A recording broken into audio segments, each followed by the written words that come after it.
Hello everyone, this is Anne, the Annevangelical Catholic here, to talk to you about my top 10 female saints continuation. So I believe we're number 6 with Saint Mary Magdalene. Saint Mary Magdalene, I kind of relate to her. I mean, we've all sinned, so it's nice to have somebody who is a saint who's also a pretty big sinner. Maybe a bigger sinner than myself, maybe, who knows. I can't really say, but she's a sinner for sure, and to think that she was a sinner, she hit rock bottom and she was an outcast because, she was a woman, she's second-class citizen, but also she was a public sinner being a prostitute, so that's pretty shameful. Like, you can't really get much lower than that. Everybody knows who you are and everybody's like gossiping about you, and whenever you walk down the street, like, everybody knows and they don't want to associate with you. So you can relate to feeling like you're an outcast. Like, you can relate to that guilt and shame of having sinned, and there's somebody who can relate to you on that level, but also to think that she became this great saint and had this great influence, even in, like, the early church. Like, she later in her life, after meeting Jesus, that's pretty cool. She got to meet Jesus. She was there when he rose from the dead, and was like one of the first people to see him risen from the dead and to proclaim the good news.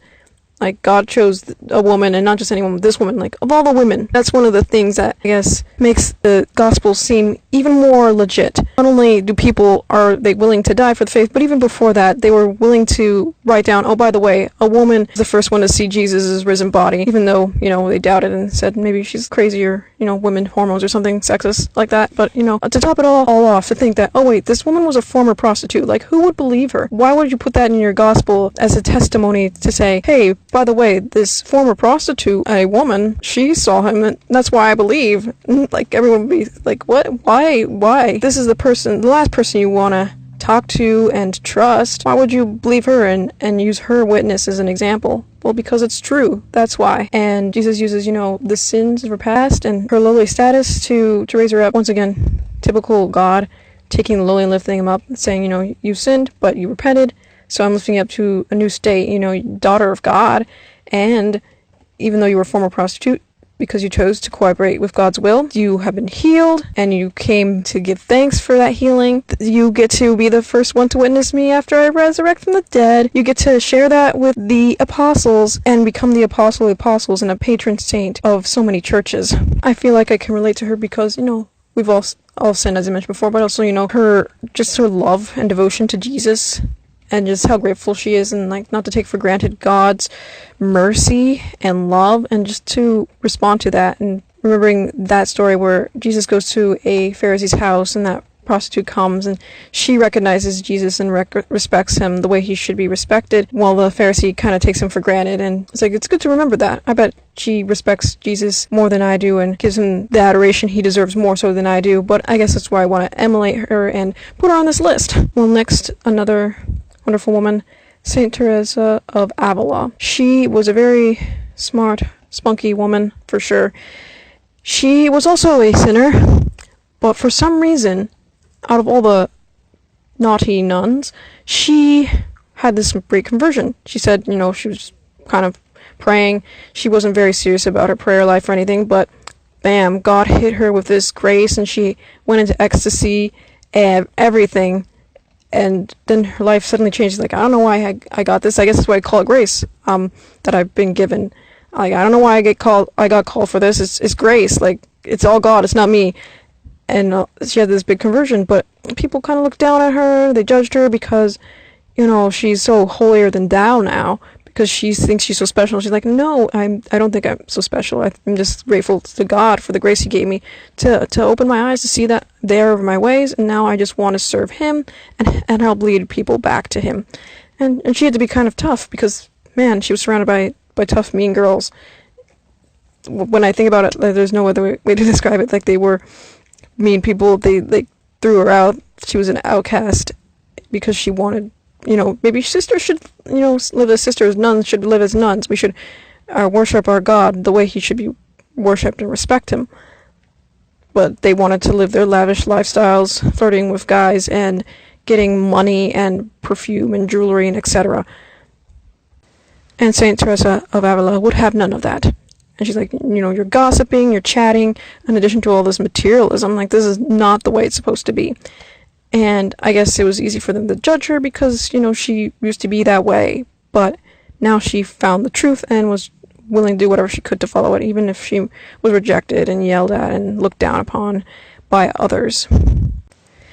It's like that one Catholic girl in the Catholic high school who actually practices her faith kind of thing, and everybody else is just as worldly as they can possibly be, doing whatever they want with whoever they want with whatever they want.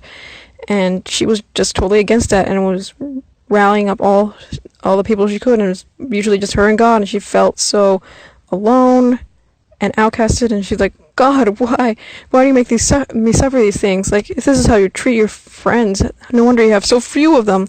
Again, very sassy, so I appreciate that saints can be vulnerable and sincere with God, and even sassy. But we get it from our Father, aka God, so why not give it back to him from time to time? You know what I'm saying? But anyway, Saint Teresa of Avila. She wrote Interior Castle, and it still baffles people to this day. And very intelligent woman, very proactive woman, and very pious woman. This leads me to Saint Teresa Benedicta, also known as Saint Edith Stein. She was a convert from, secularism, atheism.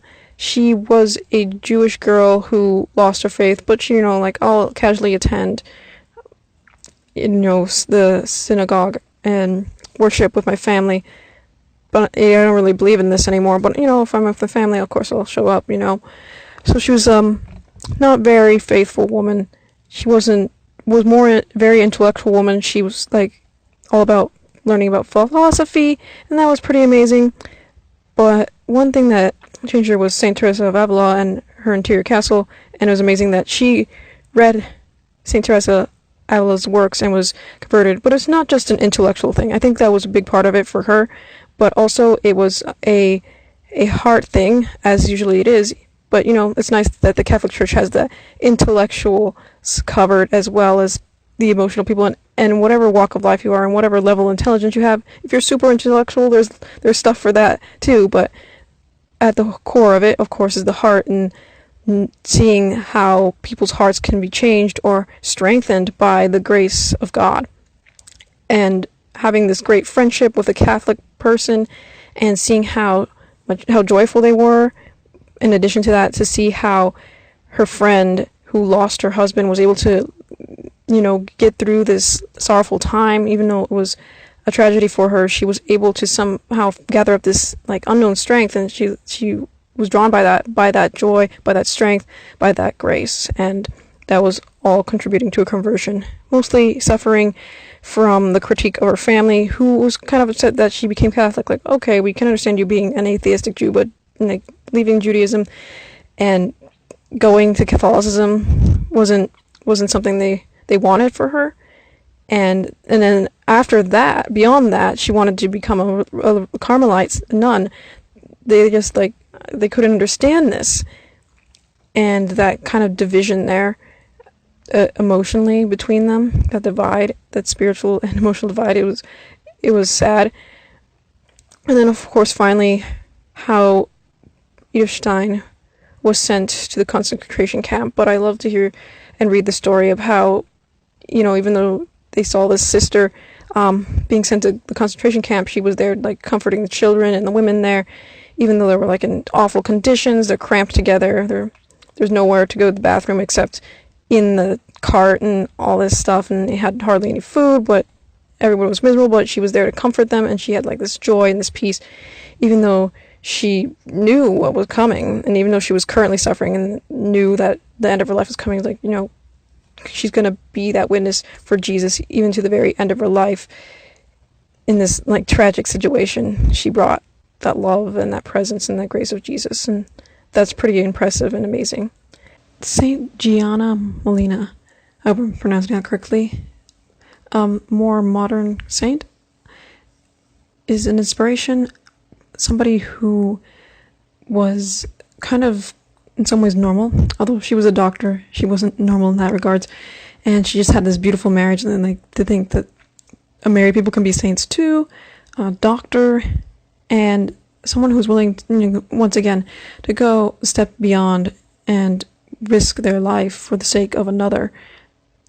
pretty much giving her life for the sake of her daughter, who got to be there for her canonization, and just, once again, going a step beyond. It's amazing to stand up for what she believes in, and for life, and for God, even at the risk of her own life. She's just an incredible witness, and again, the beautiful marriage, and having somebody like a role model who is a doctor in the world, who was in the world, and is now in heaven to intercede.